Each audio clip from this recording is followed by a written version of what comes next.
ल है साथीहरू, एकदम मलेसियाको बिहानी पख ठ्याक्क 6 बजेर तपाईँको चाहिँ नि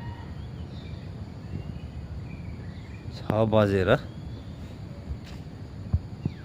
49 मिनटको अवस्था यस्तो छ। कोलालम्पुर एरिया एकदम रमाइलो छ। ल हेर्नुहोस्,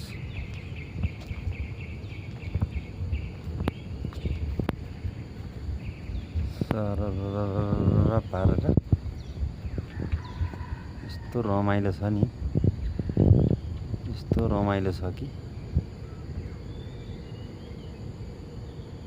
एकदम हरियाली चिसो ठाउँ कोलालम्पुर। त्यो देखेको टावर हो।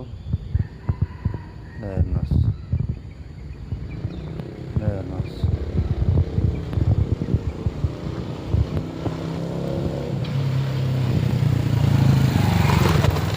मान्छे आउँदैछन् है, एकदम रमाइलो छ। ल हेर्नुहोस्, सरर पारेर ट्याक्कैसँगले कोलालम्पुर एरिया बुकेट दमनसारा हो यो म बसेको चाहिँ होइन।